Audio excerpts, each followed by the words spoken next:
दुनिया में जब हम किसी विकसित या सबसे आधुनिक शहरों की बात करते हैं जहां पर जीवन यापन करना बहुत महंगा होता हो, तो हमारे दिमाग में अमेरिका, यूरोप या फिर दक्षिण एशिया में सिंगापुर, हांगकांग या मुंबई जैसे शहर आते हैं। जबकि अफ्रीका महाद्वीप के देशों के शहर हमेशा सबसे गरीब शहरों की श्रेणी में आते हैं। हम में से ज्यादातर लोगों को ऐसा लगता है, लेकिन जानकर आपको हैरानी होगी कि दुनिया के सबसे महंगे शहरों में अफ्रीका का एक शहर लुआंडा है। लुआंडा अफ्रीकी देश अंगोला की राजधानी है। असल में कुछ सालों पहले प्रकाशित हुई मर्सर की वार्षिक रिपोर्ट के अनुसार जीवन यापन की लागत यानी कॉस्ट ऑफ लिविंग के आधार पर लुआंडा शहर दुनिया का सबसे महंगा शहर है, क्योंकि इस रिपोर्ट की रैंकिंग में लुआंडा हांगकांग और सिंगापुर से भी आगे है। अब दूसरी ओर दुनिया के सबसे अमीर देशों में अंगोला का नाम नहीं आता है, फिर भी इसका लुआंडा शहर सबसे महंगे शहरों में आता है। और अगर आर्थिक दृष्टि से देखें तो लुआंडा में 2 बेडरूम फ्लैट किराए लेने पर प्रति माह $6,800 का किराया देना पड़ता है। इसके अलावा हांगकांग का सकल घरेलू उत्पादन 53,000 प्रति व्यक्ति है। सिंगापुर का प्रति व्यक्ति सकल घरेलू उत्पादन $78,000 है, जबकि अंगोला का प्रति व्यक्ति सकल घरेलू उत्पादन मात्र $7,700 ही है। और चौंकाने वाली बात यह है कि अंगोला देश की 40% आबादी गरीबी और कुपोषण का शिकार है। साथ ही यह देश पुर्तगाल का गुलाम और 27 सालों के लंबे समय तक गृह युद्ध में उलझा हुआ था। फिर भी इस देश का लुआंडा शहर दुनिया के सबसे महंगे शहर में पहले नंबर पर है। तो यहाँ पर सबसे बड़ा सवाल यह है कि पूरे देश में गरीबी होने के बावजूद भी यह लुआंडा शहर दुनिया का सबसे महंगा शहर कैसे बन गया। तो आज के इस वीडियो में हम इसी के बारे में विस्तार से जानेंगे कि कैसे अंगोला का लुआंडा शहर दुनिया का सबसे अमीर शहर बन गया, कैसे अंगोला को गृह युद्ध से छुटकारा मिला था, अंगोला के लुआंडा शहर में ऐसा क्या है कि मात्र कुछ सालों में ही लुआंडा दुनिया का सबसे महंगा शहर बन गया, और इसके अलावा और भी बहुत कुछ जानने को मिलेगा आपको इस वीडियो में। तो वीडियो के आखिर तक मेरे साथ बने रहिए। तो सबसे पहले इस मैप को देखें। अफ्रीकी महाद्वीप पर यहाँ पर आता है अंगोला देश। अब यह अंगोला पूरे अफ्रीकी महाद्वीप पर पुर्तगाली उपनिवेश से आज़ाद होने वाला सबसे आखिरी देश था। साल 1975 में अंगोला पुर्तगाल से आज़ाद हुआ था।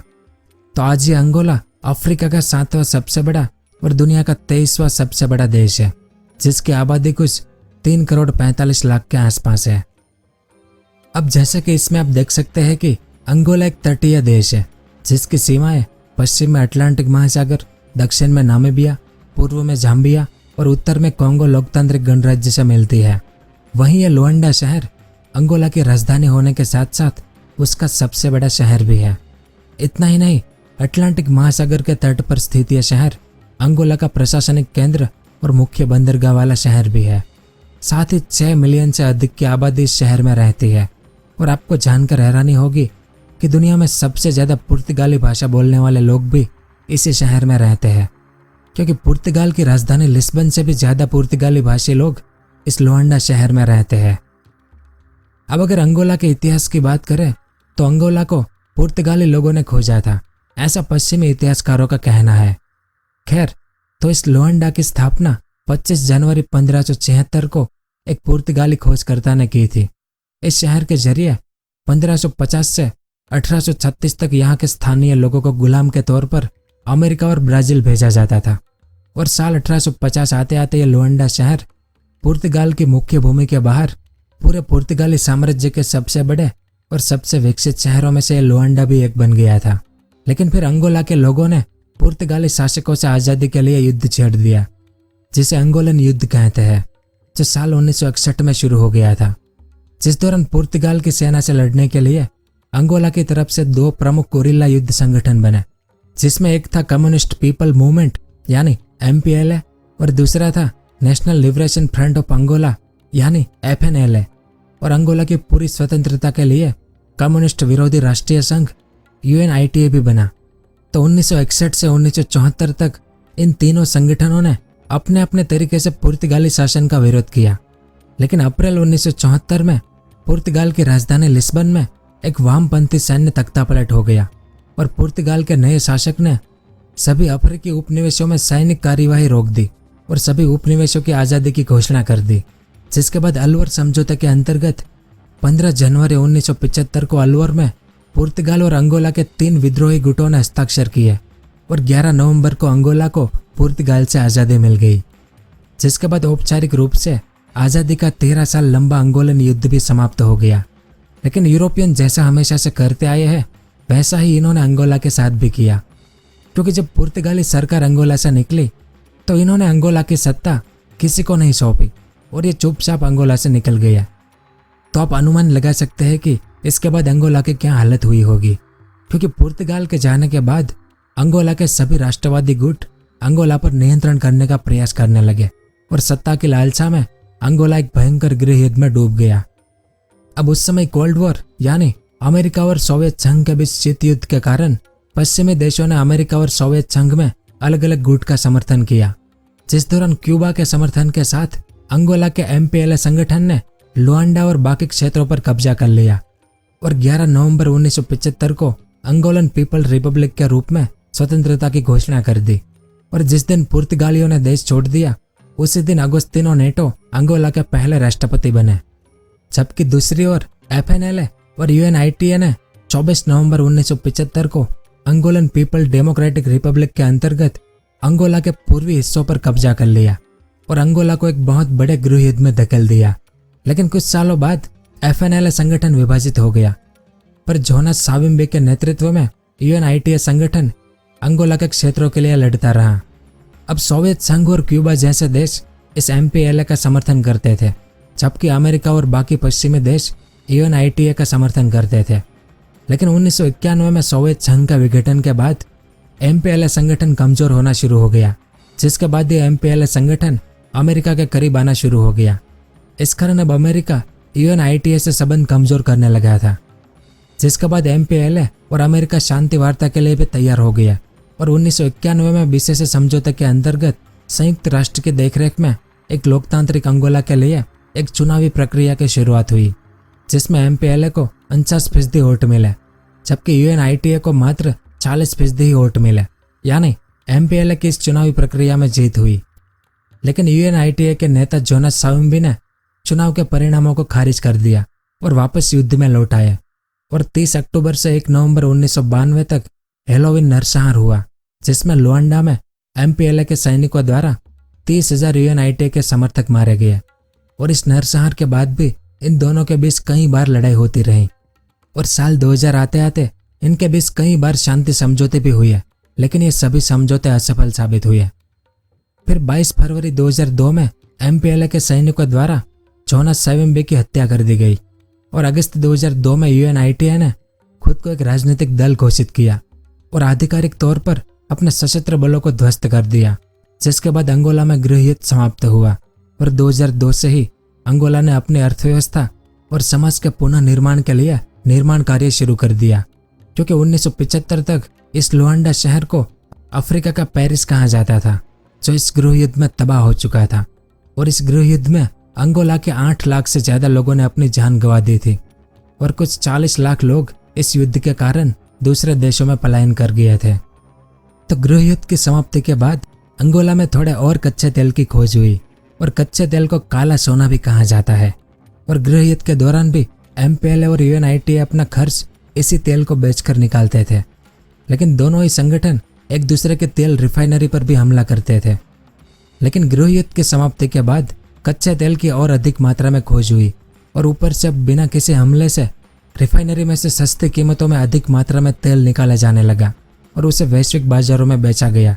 साथ ही 9/11 के हमले के बाद अमेरिका ने अरब देशों से तेल खरीदना कम कर दिया और अंगोला से तेल खरीदना शुरू किया, जिससे अमेरिका और अंगोला काफी नजदीक आ गए और अंगोला का ज्यादातर तेल इस लुआंडा के पश्चिमी तट के समुद्री क्षेत्रों में ही मौजूद है।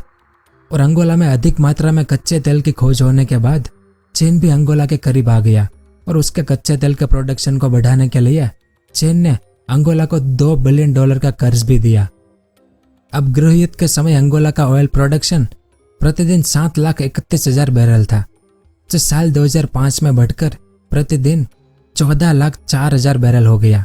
यानी ऑयल प्रोडक्शन के कारण अंगोला में भारी मात्रा में विदेशी पैसा आने लगा और मात्र 3 सालों में अंगोला की GDP ग्रोथ 15% तक पहुंच गई। और अगले कुछ सालों में अंगोला दुनिया का सबसे प्रमुख तेल निर्यात करने वाला देश बन गया और बाद में ओपेक का मेंबर भी बन गया। तेल निर्यात के साथ अंगोला से डायमंड भी प्रमुख रूप से निर्यात किए जाते हैं और डायमंड निर्यात करने के मामले में अंगोला अफ्रीका महाद्वीप पर तीसरे नंबर पर आता है।